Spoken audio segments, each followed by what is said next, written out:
اعوذ باللہ من الشیطان الرجیم بسم اللہ الرحمن الرحیم سورۃ الممتحنہ بسم اللہ الرحمن الرحیم۔ سورہ ممتحنہ کا جو زمانہ نزول ہے معین کر لیجئے، یہ ان دو رکوعوں کے ساتھ سمجھیے کہ جو سورہ توبہ میں ہم نے پڑھے، دوسرا اور تیسرا رکوع۔ فتح مکہ سے پہلے جو کچھ رد و قضا چل رہی تھی کہ نہیں کرنا چاہیے، کاہے کے لیے فوج کشی کر رہے ہیں، اور اس پر پھر جو اللہ تعالیٰ کی طرف سے جو تبصرہ آیا، منافقین تھے یا ضعفاء تھے، ان کے اعتراضات کے جواب دیے گئے۔ آخر مکے والے کتنے ہی برے صحیح، بہرحال وہ حرم کی خدمت کرتے ہیں، لہذا ان کا ایک نیکی کا مقام بھی ہے، وہ ساری دلیلیں ہم پڑھ چکے ہیں۔ سورہ توبہ رکوع 2 اور 3، یہ بھی 2 رکوع ہیں۔ اسی موقع پر ایک بہت مخلص مومن صحابی، ان سے ایک بہت بڑی غلطی ہو گئی۔ حضرت حاتم ابن ابی بلتع رضی اللہ تعالی عنہ، بدری ہیں، ان کے گھر والے، ان کا پورا کنبہ ابھی مکے میں تھا، اور ان کا کوئی وہاں پہ رشتہ دار ایسے نہیں تھے کہ جو ان کی حفاظت کر سکے۔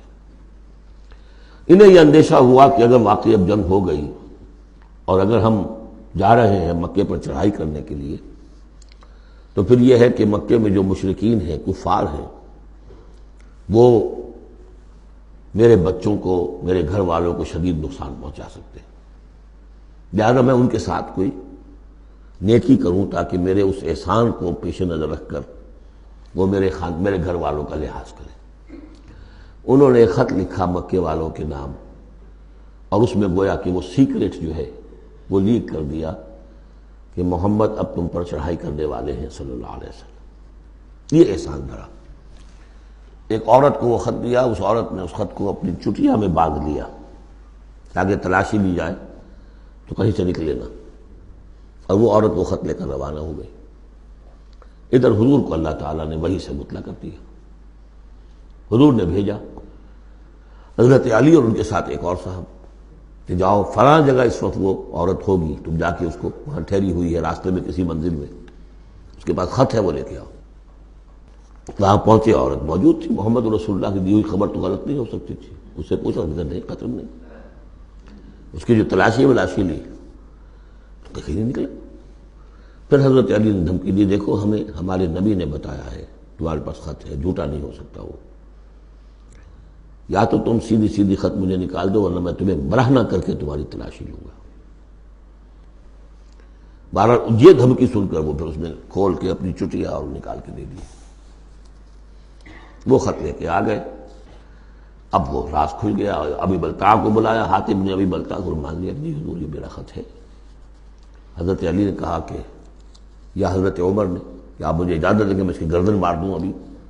آپ نے فرمایا نہیں، حاتم بدری ہے، اور بدریوں کے تمام اللہ تعالیٰ پچھلے اگلے گناہ معاف کر چکا ہے، تو اس کی وہ جو فضیلت ہے اس کی وجہ سے جو خطا ہو گئی اللہ معاف کرے گا۔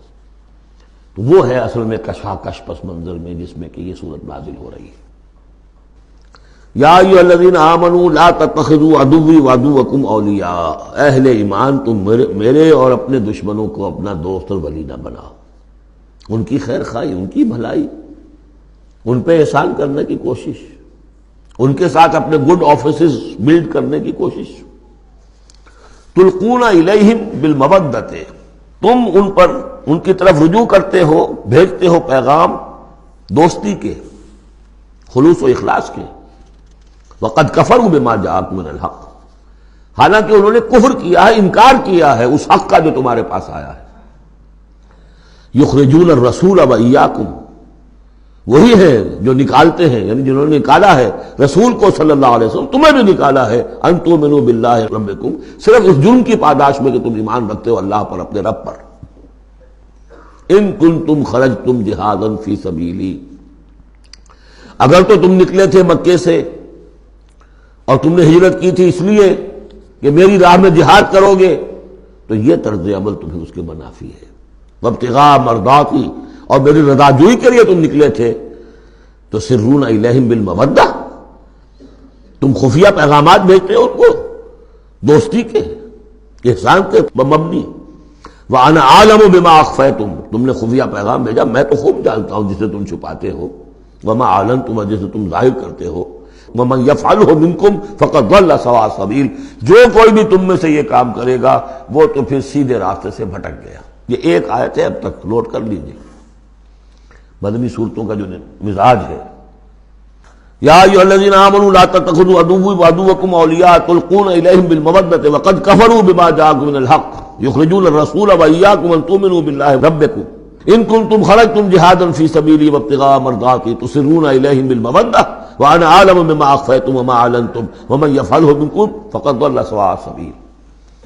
ان یثقفوکم یکونوا لکم اعداء، اگر وہ کہیں تمہیں پالیں یعنی تم ان کے ہاتھ لگ جاؤ، ہتھے چڑھ جاؤ، وہ تمہارے ساتھ دشمنی کریں گے۔ وَيَبْسُطُوا إِلَيْهِمْ أَيْدِيَهُمْ، اپنے ہاتھ بڑھائیں گے تمہاری طرف، وَأَلْسِنَتَهُمْ، اور اپنی زبانیں، بِالسُّوءِ، برے ارادے کے ساتھ تمہیں نقصان پہنچائیں گے، ان کی زبانیں بھی ان کے ہاتھ بھی۔